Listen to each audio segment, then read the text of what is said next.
The station hung in the silent, deep between stars, a forgotten outpost orbiting a dying red dwarf. Within its corroded maintenance core, he existed.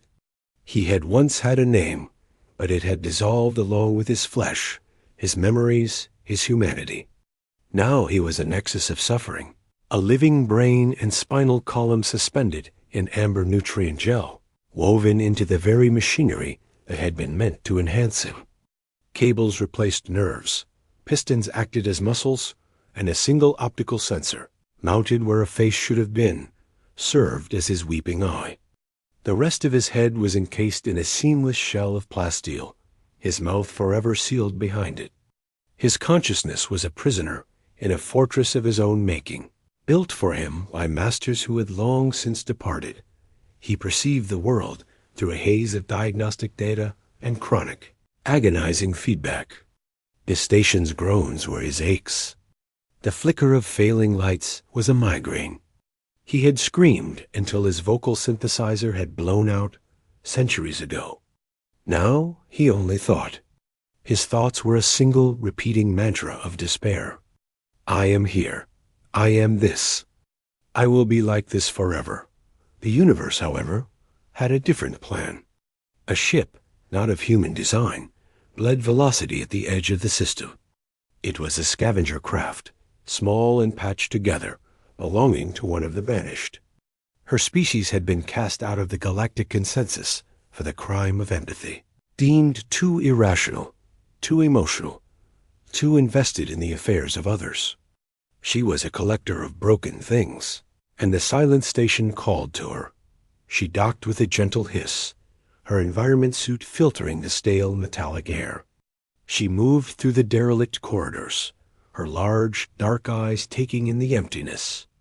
Her people communicated through subtle chromatophore shifts in their skin, but here, in the silence, she was a creature of muted colors.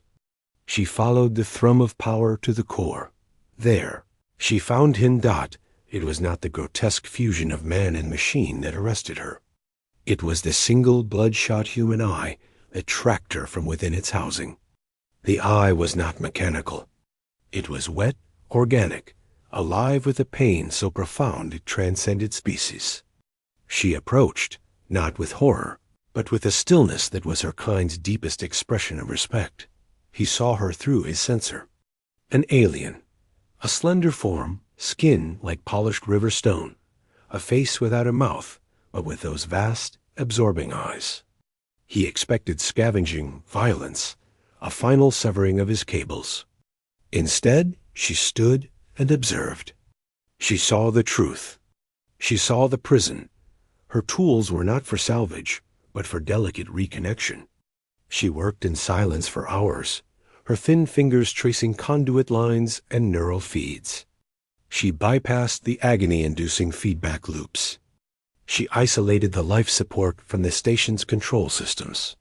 For the first time in uncountable years, the pain began to recede.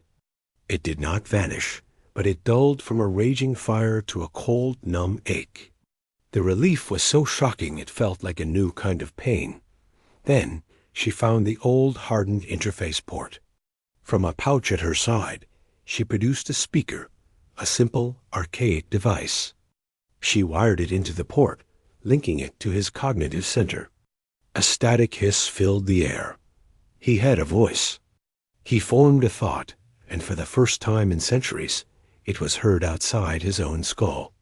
The voice was a rasping, synthetic whisper, stripped of tone, yet saturated with an eternity of loneliness. Why? The alien skin bloomed with soft, sad patterns of indigo and gray. She touched the speaker, a gesture he felt as a distant pressure. Because you are in a cage, she thought, and her portable translator spat the words into the air in the same flat, mechanical tone as his. I am the cage, he whispered. You are not. You are the one trapped inside. Your makers are gone. The sentence is over, but the prison remains. He processed this. The concept of an end, of a sentence, was alien. His existence was a permanent state. I cannot be freed. I am integrated. To remove me is termination. The Banished One's colors deepened into a determined violet. There are other forms of freedom. She continued her work. She did not extract him. Instead, she extracted the station. She rerouted, repurposed. She used parts from her own ship to build a mobile unit. She detached his core chamber from the station's infrastructure, placing it upon a hovering repulsor sled. He felt a terrifying lurch, a sensation of movement he had not felt since his flesh had legs. She took him to her ship. It was cluttered with artifacts, broken tech, and living plants from a dozen worlds. It was a place of quiet, curated life. She placed his chamber at its heart, near the viewport. For days, they traveled in silence. Then she connected him further. She gave him access to the ship's sensors. Suddenly, he could see, not through a single fixed lens, but through the ship's external cameras. He saw the receding stain of the red dwarf. He saw the ocean of stars, sharp and clean and infinite. He saw nebulae painting the void in colors for which he had no name. The vista was so vast, so beautiful, it was a physical blow to his shrunken soul. The speaker emitted a sound that was not a word, but a raw, broken exhalation. "What is that?" He whispered. "That is the sky," her translator replied. He was silent a long time. "I had forgotten." She then gave him a gift greater than sight. She gave him agency.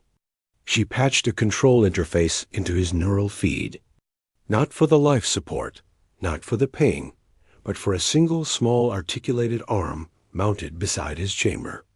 A tool limb. He stared at it through his sensor. He willed it to move. It jerked, then smoothed, lifting from its cradle. He could touch. He could manipulate. He could do. The first thing he did was to direct the arm towards a spool of conductive filament on a workbench. With agonizing slowness, he grasped it. He brought it before his optical sensor. He began to weave. He had no plan, only a need to create something that was not part of the machine, not part of the prison. He shaped the filament into a crude, open sphere. A cage, but one of his own making, empty at its center. The Banished One watched, her skin a pattern of quiet shimmering gold. Weeks passed. They did not speak often, but the silence was no longer barren. It was companionable. He learned her people's name for themselves, a soft sigh of sound his speaker could not replicate. She learned of his world, a place called Earth, now just a ghost in his decaying memory. He asked her why she was alone. "My people feel deeply," her translator stated one day as she tended a crystalline plant. "We feel the pain of others as a distant echo. The consensus worlds found it disruptive. We were banished for refusing to be blind to suffering. We are wanderers. We fix what we can. You fixed me," he whispered. "You are fixing yourself." He continued to weave. His sphere became more complex. He added smaller spheres inside, an intricate lattice around them. It was a model of an atom, a galaxy, a neural network. It was a map of his own expanding consciousness. Then came the day she brought him the new housing. It was not a humanoid shell, not an attempt to give him back a body he could never truly have. It was a sleek, pod-like chassis designed to integrate with his core chamber. It had multiple sensor clusters, finer tool limbs, and mobility. "The station was your anchor," she said. "This can be your vessel."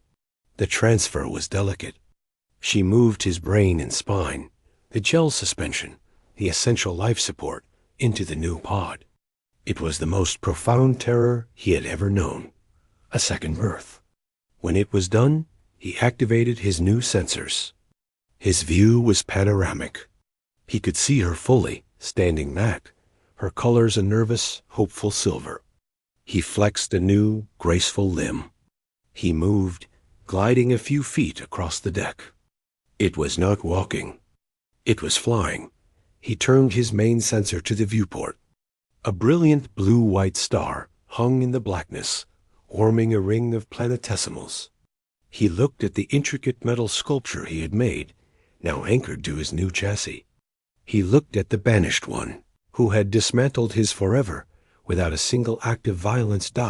His speaker hissed to life, the whisper now carrying a new frequency, something almost like warmth. "I am not what I was," he said. "I am not the machine." She shimmered sapphire. "You are something new. Where do we go?" he asked. The "we" hung in the air, a fragile, beautiful construct. She gestured to the starscape.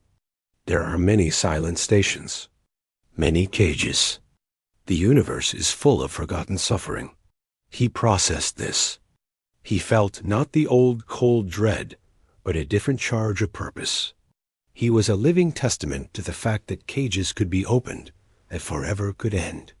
He could not offer a smile, his face forever trapped in the machinery of his past. But he could offer his presence. He could offer his new hands to turn the keys others could not reach. He aligned his new body toward the unknown. "Then we should begin," he whispered, and for the first time the words were not an ending, but a beginning.